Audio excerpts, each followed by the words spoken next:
계속해서 우리 신조와 소유리 문답 진행을 해 나가는데요. 교리적인 부분입니다.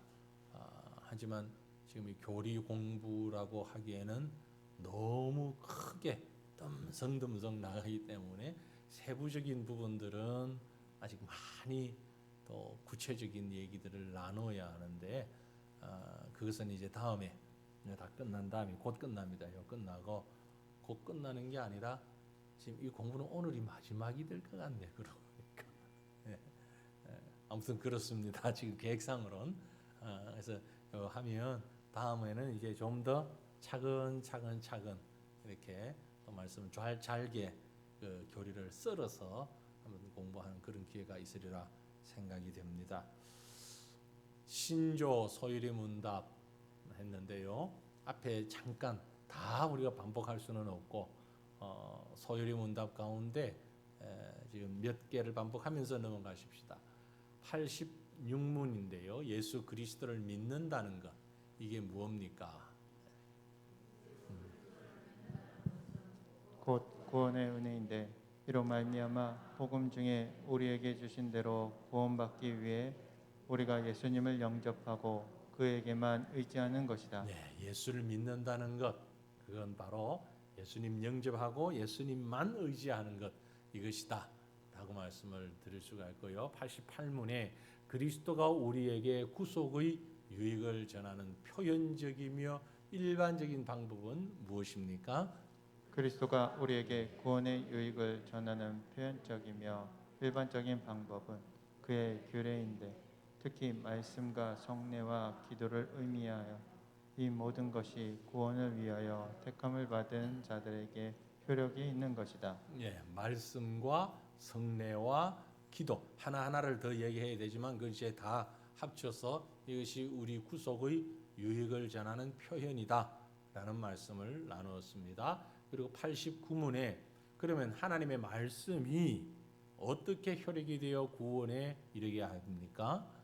하나님의 영은 하나님의 말씀을 읽는 것과 특히 설교를 효력 있는 방도로 삼아 죄인을 반성시켜 회개하게 하시며 또 믿음으로 말미암아 거룩함과 위로를 더하사 구원에 이르게 하신다. 하나님의 말씀이 우리에게 말씀을 통해서 설교를 통하여서 전달되어질 때에 그 말씀을 듣고 회개하게 하시고 믿음으로 거룩하게 하시고 위로하게 하셔서 우리를 구원에 더 가까이 나아가게 만든다라는 것을 말씀을 나누었습니다. 그러면 90문 하나님의 말씀을 어떻게 읽고 들어야 구원에 이르는 효력이 있습니까? 하나님의 말씀이 구원에 이르는 효력이 되게 하려면 우리는 부지런함과 마음의 준비와 기도로서 임하여야 하며 믿음과 사랑으로서 그 말씀을 받아들여 우리 마음에 간직하며 우리의 생활로 실천하여야 한다. 네, 말씀이 우리에게 효력이 있기 위해서 기도, 또 믿음, 사랑, 말씀의 실천 이런 것들이 우리에게 있어야 하겠죠.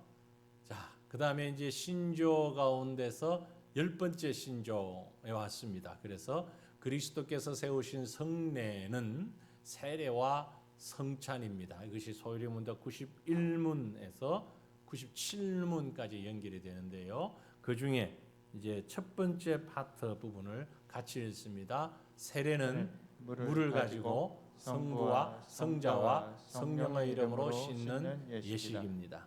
이 예식은 믿는 자가 그리스도와 연합하여 그의 의로 피로 씻음 받은 표적이며 인침인데 이는 그가 성령으로 거듭나 새로워짐과 주님께 속한 것임을 약속하는 것입니다.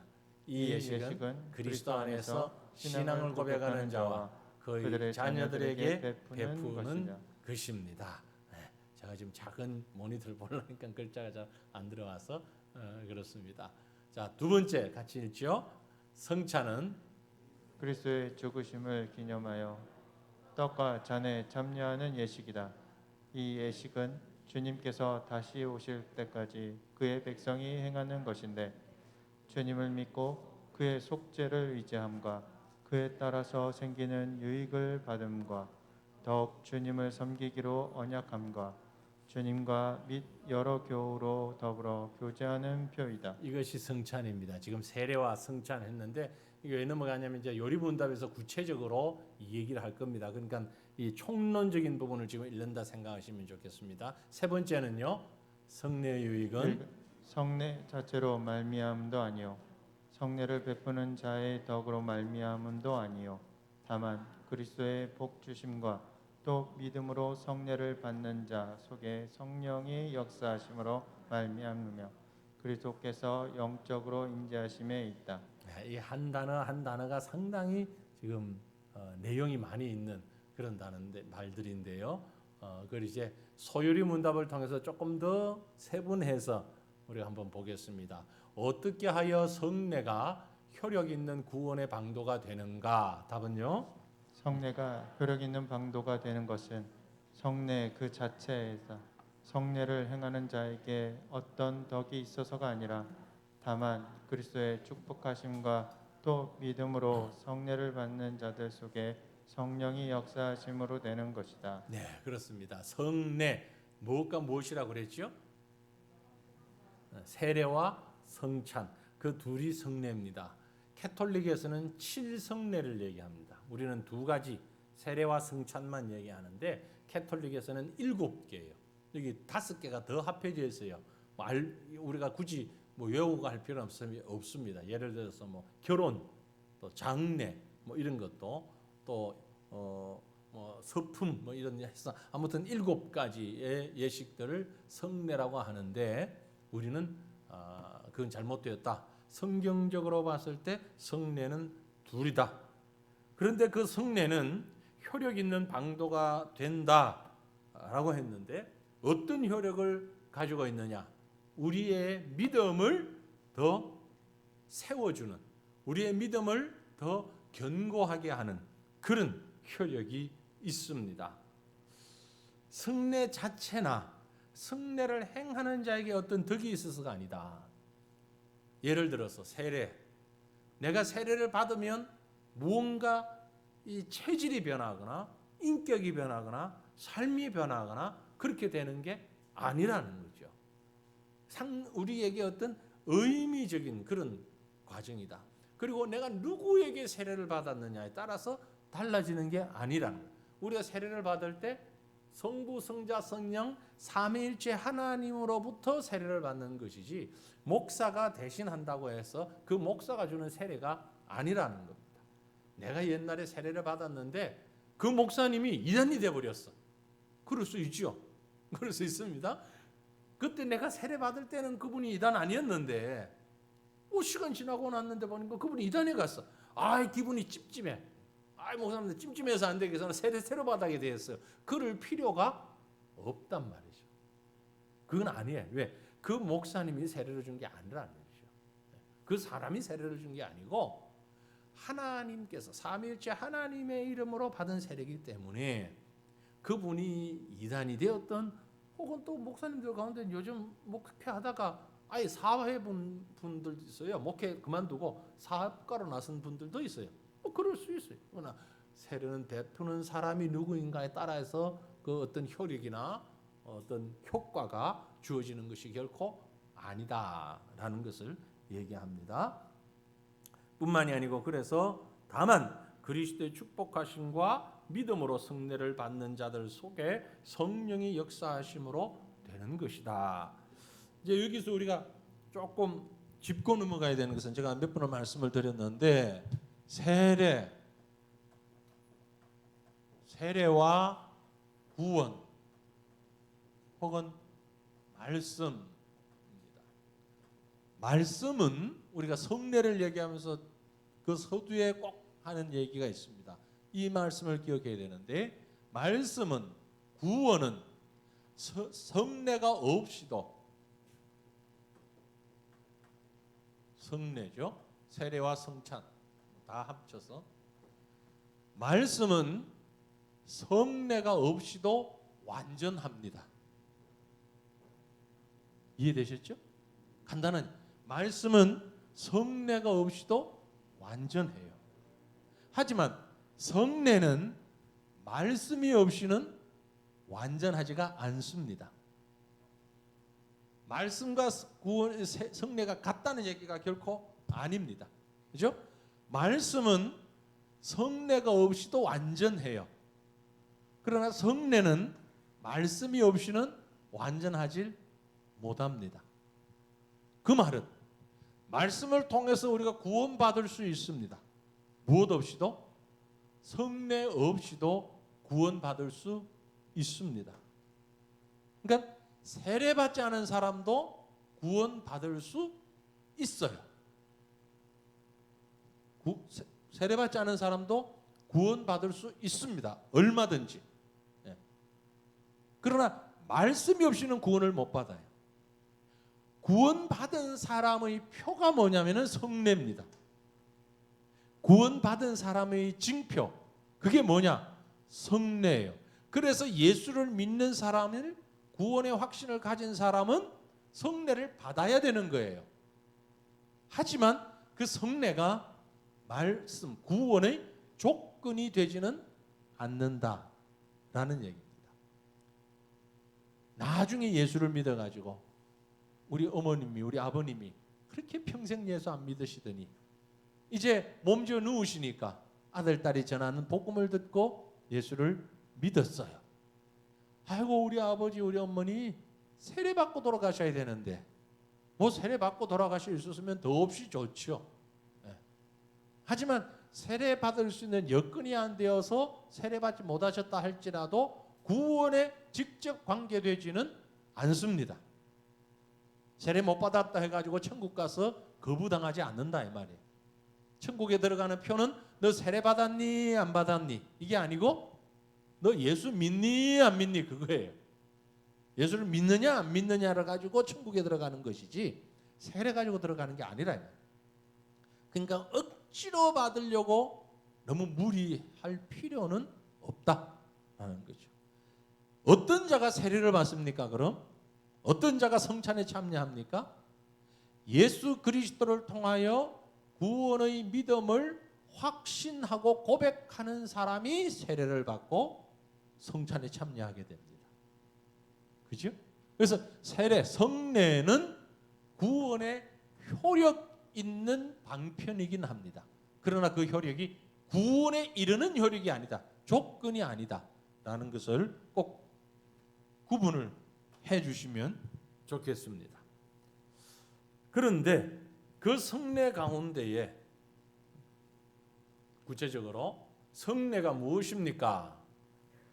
같이요. 성례는 그리스도께서 세우신 거룩한 예식인데 그 속에 그리스도와 새 언약의 유익이 감각적인 표현으로서 인쳐져서 신자들에게 적용되는 것이다.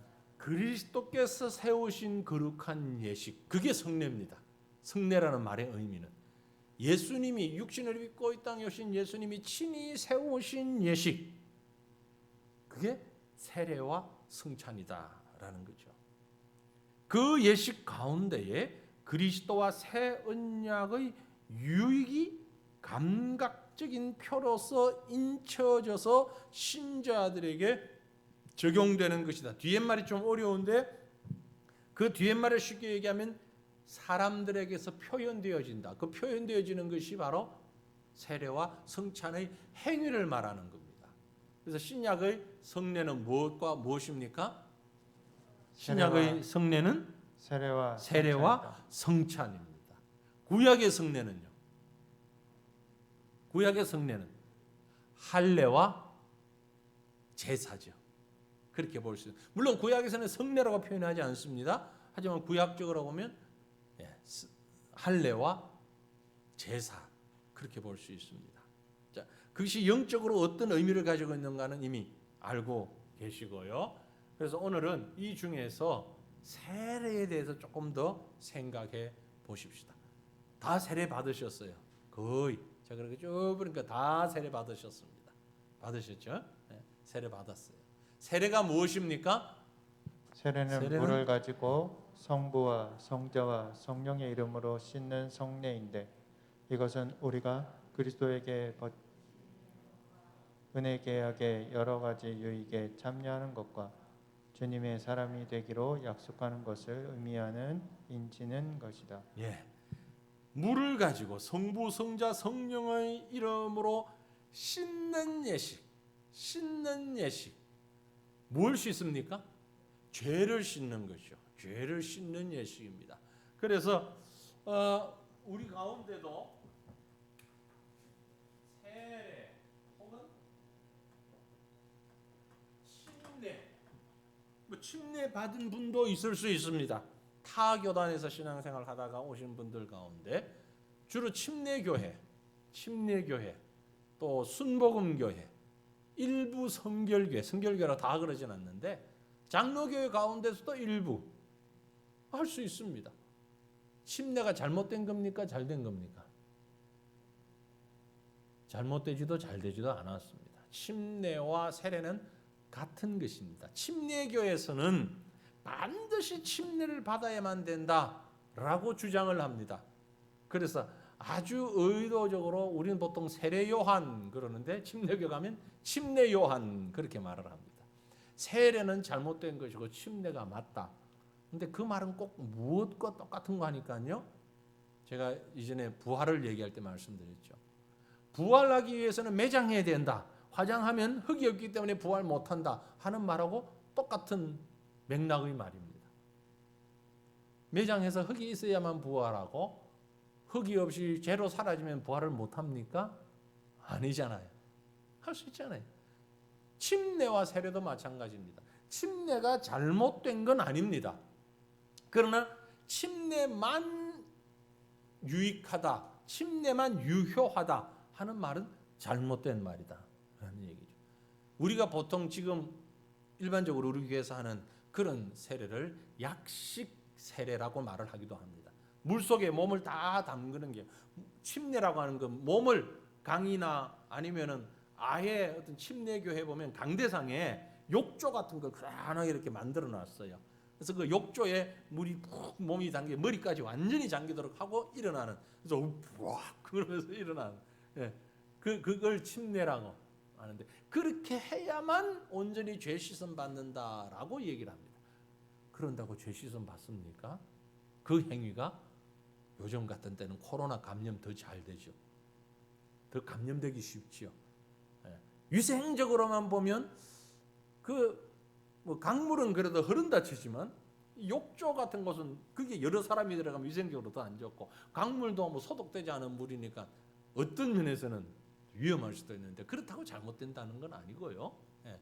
몸을 다 담그는 또 그 나름대로의 또 의미를 가지고 은혜롭게 할 수 있어요. 하지만 그것만 되는 건 아니고 어차피 우리는 지금 상징적 의미를 가집니다. 상징적으로. 그래서 성부, 성자, 성령이기 때문에 물을 3번 찍어서 합니다. 그것도 뭐 꼭 한 번 찍어도 돼요. 2번 찍어도 돼요. 그러나 성부, 성자, 성령 삼위일체 하나님을 강조하기 위해서 3번 찍는 것입니다. 그 모든 것은 상징적인 의미를 가지고 있다. 상징적인. 그래서 이 세례는 씻는다는 의미를 가지고 있고 그것은 또 동시에 우리를 그리스도에게 접붙임한다. 아침에도 접붙임 말씀드렸는데 접붙임되는 것이다. 그래서 세례는 본질적으로 뭐냐? 세례는 영적인 정결의식이다. 그렇게 보면 되는 겁니다. 영적 정결의식이다. 정화를 상징하고 있다. 이렇게 보는 거죠. 씻어 정결케 한다. 여기에 강조점이 있는 것이지 담근다 하는 말에 강조가 있는 것은 아니다라는 겁니다. 세례를 받기 위해서는요. 이제 뒤에 나오는요. 세례는 어떤 사람에게 베푸는 것입니까? 세례는 교회 밖에 있는 자들에게는 베풀지 않으며 그들이 그리스도를 믿고 그에게 복종하겠다는 고백을 할 때 비로소 베풀게 되며 입교한 자의 자녀들에게도 베풀게 되어 있다. 네, 여기서 2가지입니다. 고백하는 자입니다. 교회 밖에 있는 자에게는 베풀지 않는다. 이 말이 예배당 안에서만 해야 된다라는 말이 아니고 여기 교회는 교회 공동체를 말하는 거예요. 믿음의 공동체 안에 들어오지 않은 사람에게 세례를 베풀 수 없다. 그런 얘기입니다. 이 웨스트민스터 신앙 고백서와 소유리 문답의 주장에 의하면 또 성경의 내용에 의하면 교회 밖에 있는 사람에게 세례를 베풀지 않는다. 그러나 이것도 사실은 그럼 교회가 뭐냐라고 했을 때 또 조금 개념이 다르게 정리될 수 있습니다. 그러나 우리는 이것을 쉽게 이해를 하기 위해서 당회에서 문답을 한다. 의미가 그겁니다. 우리가 그 신앙 고백을 교회 안에서 고백하게끔 만든다는 겁니다. 교인의 대표로 당회에서 문답을 하고 또 우리 회중 앞에서도 문답하잖아요. 당에서 문답했는데도 또 하잖아요. 그것은 교회 안에서 세례를 베풀기 위해서 그렇습니다. 누가 개인적으로 제가 목사니까 개인적으로 누구를 만나서 물건을 사러 갔어요. 어떤 물건을 사러 갔는데 뭐 이 얘기가 우연찮게 되어가지고 복음을 전했어요. 그래서 이 사람이 예수 믿겠다고 철떡같이 약속을 했어요. 그렇다고 해서 내가 그러면 그럼 당신 어디 있나 물 가지고 오시오 라고 해서 물을 개인적으로 가지고 세례를 베풀 수 있느냐. 그렇게 하면 무질서가 되죠. 물론 성경적으로 보면 빌립이 이디오피아 내시에게 길 가다가 성경을 가르치고 세례를 베푼 적이 있습니다. 그걸 근거로 해서 목사든 누구든 개인이 개인의 자격으로 누구에게든 세례를 베풀 수 있다고 주장하는 사람들이 있어요. 이론적으로도. 그러나 그것은 결코 맞지 않다. 왜 안 맞느냐? 빌립이 세례를 베푸는 것 때는 교회가 온전하게 질서 안에 세워지기 이전입니다. 그러나 하나님께서 교회를 세우시고 교회를 통하여서 이 성례가 집례될 수 있도록 하셨을 때는 교회의 질서를 세우기 위함이다라는 거죠. 그래서 목사 한 사람이 개인적으로 그렇게 세례를 베풀지 않습니다. 대신 교회를 세우는 것도 마찬가지고 성례를 집례하는 것도 마찬가지고 목사 선교사에게는 교회가 허용을 하고 있습니다. 교회라기보다는 노회가 허용을 합니다. 왜냐하면 선교사일 경우에는 그곳에 조직된 교회가 구성되지 않는단 말이죠. 구성될 수가 없잖아요. 그럴 때는 목사 개인이 물론 가급적 교회 안에서 하게 합니다. 개인이라도 문답하고 그 다음에 그 신앙 고백을 듣고 세례를 베풉니다. 선교지에서. 선교지에서는 당회가 문답을 할 수 없잖아요. 그래서 개인 문답을 하고 교회 앞에서 또 고백하게 하고 그래서 세례를 베풀죠. 최대한 공동체 안에서의 고백이 이루어지게 해야 된다.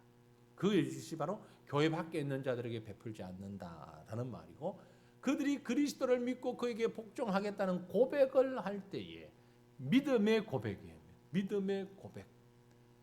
세례를 하기 위해서 꼭 지켜야 되는 것이 믿음의 고백입니다. 과거에 저는 이제 그런 경험이 있어요. 군 생활할 때, 군대에 있을 때도 제가 군종으로 근무를 했거든요. 그런데 이제 제가 있던 군 부대가 일반 이런 부대가 아니고 훈련소였어요. 훈련대대. 그러니까 4개 대대가 있는데 한 개 대대에 그때만 해도 한 100명, 120명 이렇게 이제 들어와서 훈련을 받는데 이 대대별로 훈련소에서 세례를 받을 때가 있어요. 근데 뭐 아시는 것처럼 열심히 훈련 받고 하는데 교회 와가지고 이 사람들이 일일이 신앙 고백을 들을 수가 없잖아요. 그래서 보통 군에서는 야 세례 받을 사람 손들어 나와 이쪽으로 서 그게 고백이에요. 손드는 게 고백이야. 손들어 자기가 손드는 거니까 예수 믿고 세례 받을 사람 이쪽으로 서 손들어 이리 나와. 근데 저는 이제 개인적으로 그게 너무 부실한 거야. 이것만 가지고 너무 부실하다. 그래서 제가 잘하는 거 있죠. 뭐 했겠습니까?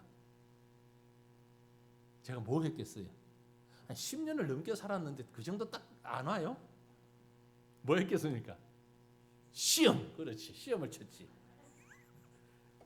종에다가 인쇄를 해가지고 1번, 2번 문답 쫙 해서 시험을 쳤어. 시험 문제 채점해가지고 보면 딱 알죠. 당신 예수 믿습니까? 평생 예수 믿기로 작정합니까? 당신이 죄인이라는 걸 인정하십니까? 뭐 이런 아주 기본적이고 꼭 필요한 그거 보고 합격 불합격 해가지고 왜냐하면 인원이 100명이 넘으니까 언제 다 문답을 하나. 그렇게 해서라도 하고 이제 세례 베풀 때는 그때 제가 목사가 아니니까 군용일 때는 목사가 아니니까 연대 목사님 연대 군목 목사님 오시라고 그래가지고 세례식을 이렇게 했었죠. 어쨌든 어떤 방법이 되든 고백이 있어야 된다. 고백 신앙 고백 내가 예수를 믿는다는. 물론 그때 고백한 사람들이 나 언제 그런 고백했니? 모르고 사회에 나가서 예수도 안 믿고 교회도 안 나가는 사람들도 있을 수 있겠죠.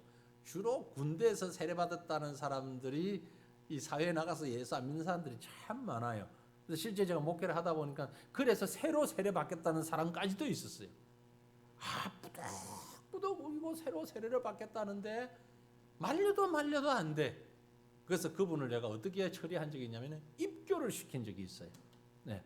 본인은 하여튼 군대에서 쓴 가짜라는 거야. 내가 고백한 게 자기가 뭐 어찌 하다 보니까 제대로 뭐 없이 아닌 밤에 한두 개 자다가 세례 받았는데 나도 모르게 세례 받았는데 그게 세례인지 뭔지도 모르고 받았는데 이제 와서 생각해 보니까 내가 그때는 아무것도 예수가 누군지도 모르고 십자가도 모르고 아무것도 몰랐는데 세례 받았으니 이제 교회 나와서 이제 세례가 뭔지를 알게 됐으니 나 세례 새로 주세요.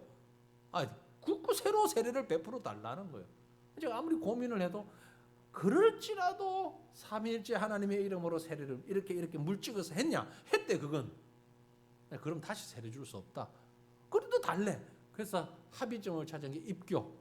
유아 세례 받은 사람 입교한 것처럼 다시 문답하고 이렇게 세워서 고백하게 하고 입교 교인으로 받은 적이 있어요. 그 방법밖에는 없을 것 같아요. 왜냐하면 세례는요 일평생 한 번으로 고백하고 내가 예수 그리스도의 자녀가 된다는 외적 고백이기 때문에 그렇습니다.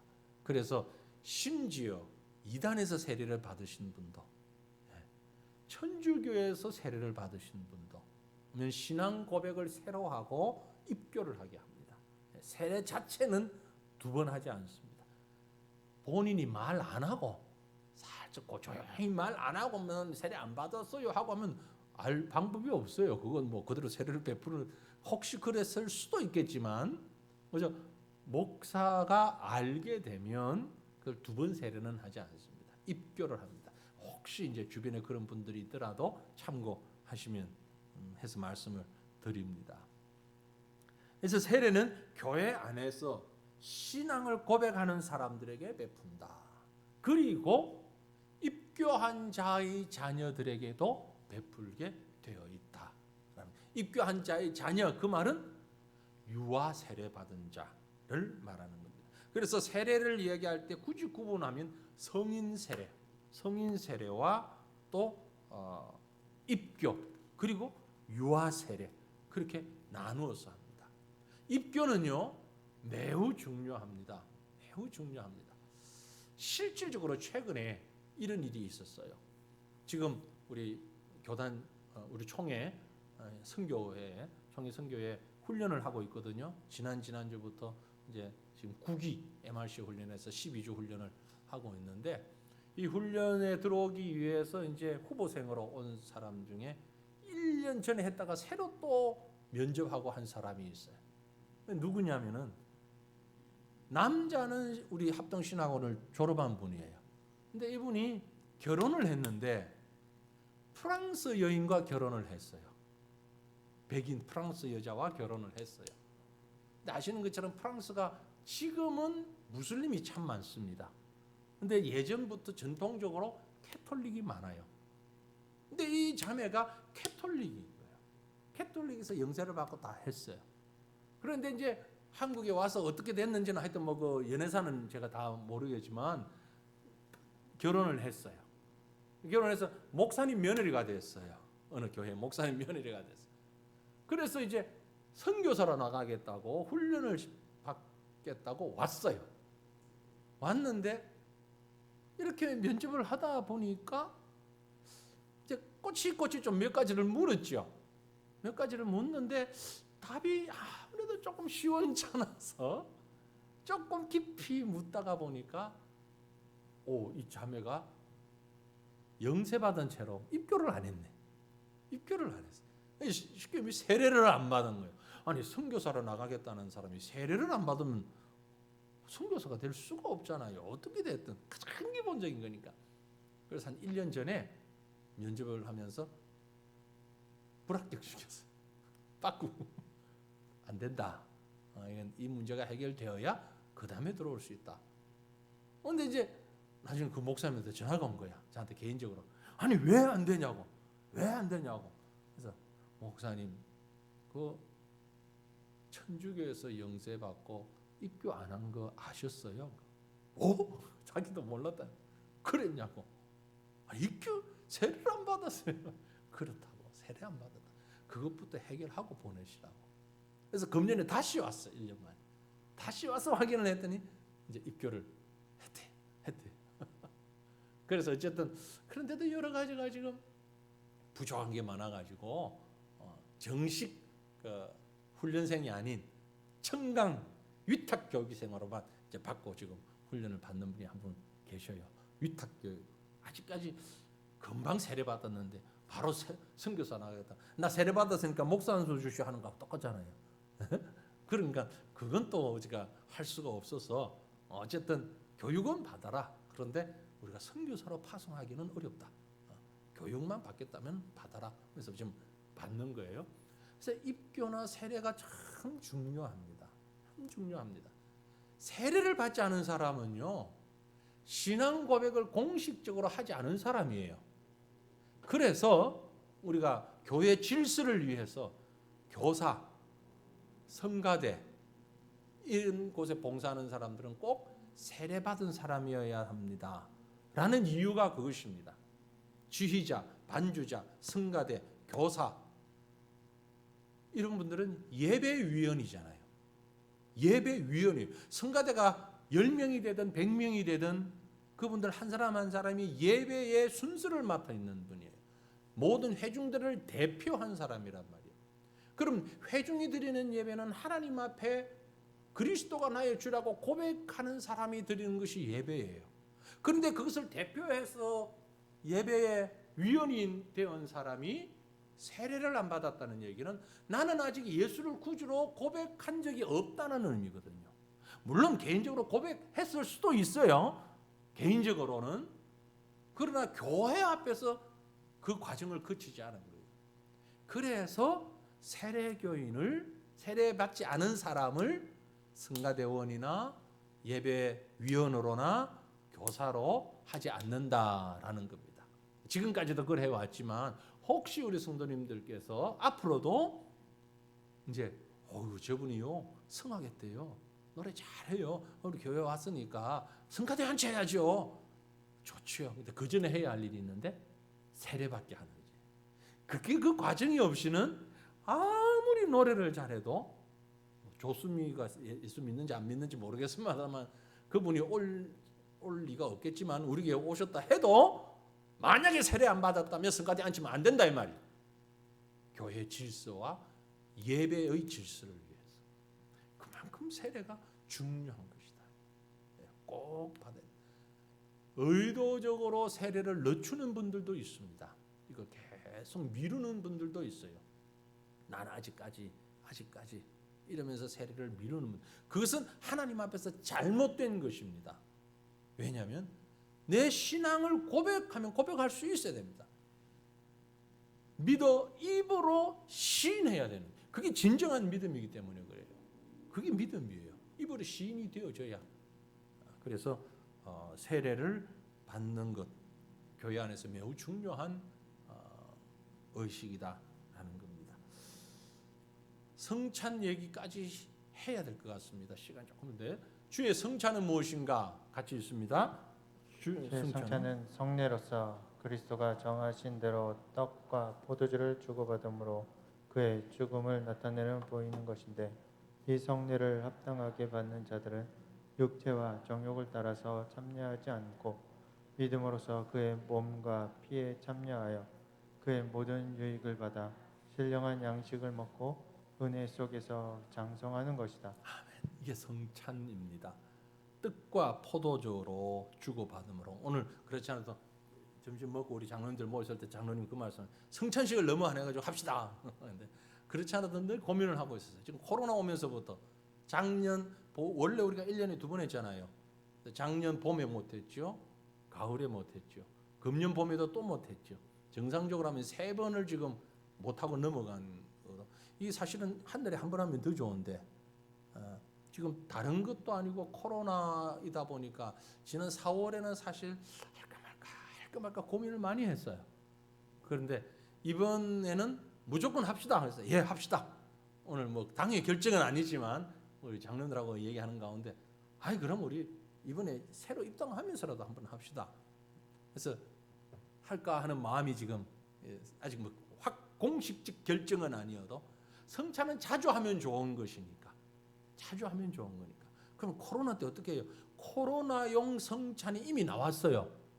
이분은 잘 모르시죠? 일부 교회에서는 그걸 하고 있는데 코로나용 성찬, 왜냐하면 일회용품으로 저도 이미 맛도 봤거든요. 다 보고 일회용품으로 조그만한 딸기잼 통 같은 그런 거 하나 있어요.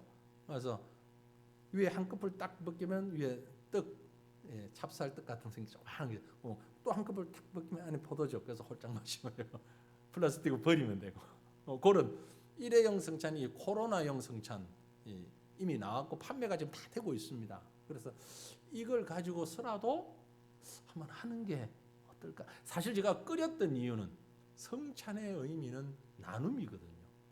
그리스도의 살과 피를 나누는 겁니다. 그러면 우리가 한 자리에서 함께 떡을 떼고 함께 잔을 마시는 게 그 영적인 의미가 있어요.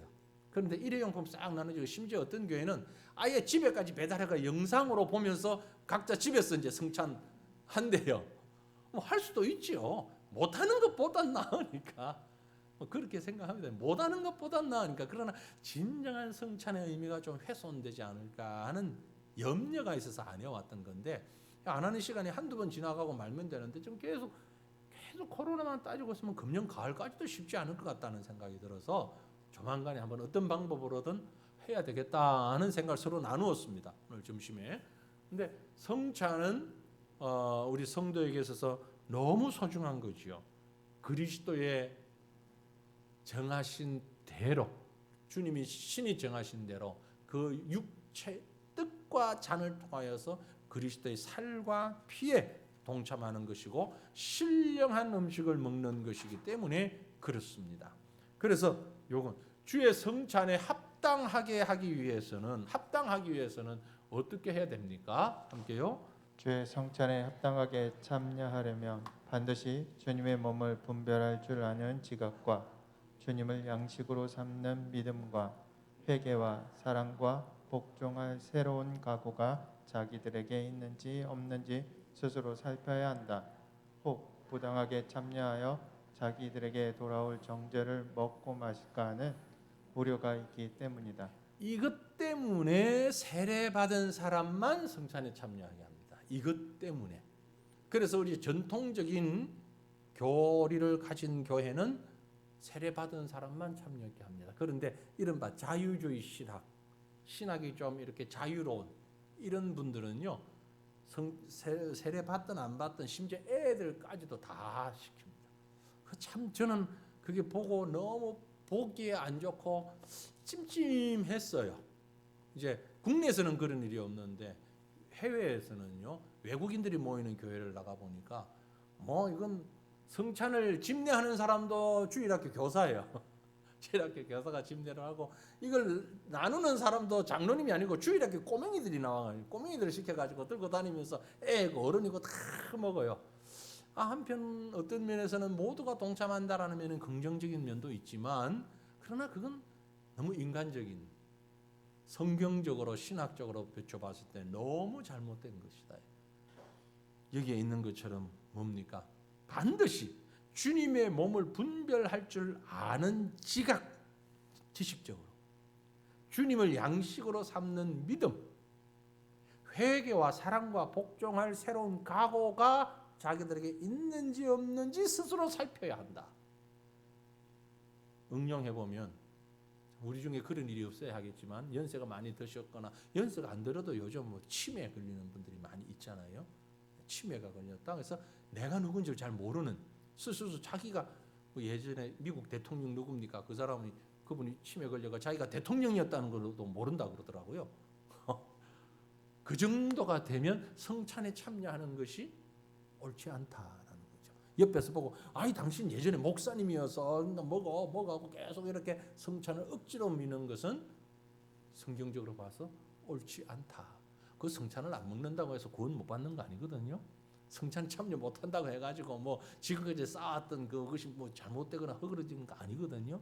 그러니까 지각으로 깨닫지 못할 때에 불신자여서 깨닫지 못할 수도 있고 스스로 지각 능력이 떨어져서 깨닫지 못할 때도 있는데 주변에서 억지로 그 자체를 먹는 것 자체를 가지고 먹어야 된다고 주장하는 것은 잘못된 그런 주장이다라는 겁니다. 더 할 말씀은 많이 있는데 일단락 여기서 지어야 되겠습니다. 짓고 우리가 참 하나님께서 우리에게 세례와 성찬의 예식을 복을 내려주신 것은 너무너무 감사한 일입니다. 이 복의 은혜를 깨닫고 우리가 살아갈 수 있기를 바랍니다. 기도하기 전에 먼저 광고 말씀 조금 드릴게요. 예배 마치고 우리 지난주에도 중직자 회의를 했습니다만 그 인원이 거의 뭐 대략 우리 오예배 참여한 분들이 대부분이니까 그대로 앉아 계셔서 잠깐 지난 한 주간 동안에 또 우리 있었던 일들 건축에 관계된 얘기들 조금 나누고 또 준비해야 될 내용들도 좀 나누고 그렇게 했으면 좋겠습니다. 정 급하신 분은 뭐 가셔도 되겠지만 우리 중직자들은 꼭 남아 계시고요. 그래서 함께 또 얘기를 조금 나누면 좋겠습니다. 자, 이제 우리가 함께 기도하기 원합니다. 우리에게 세례와 성찬 이 귀한 예식을 허락해 주셨는데 그리스도가 나의 주님이라고 고백하는 귀한 고백입니다. 이 고백 하나님 앞에서 우리가 날마다 죄 씻음 받고 고백하며 살아가는 자가 되어야 되겠는데 그래서 우리가 성찬을 자주 행하는 것이 좋다는 거죠. 자꾸 잊어버려요. 그리스도가 나를 위해서 피와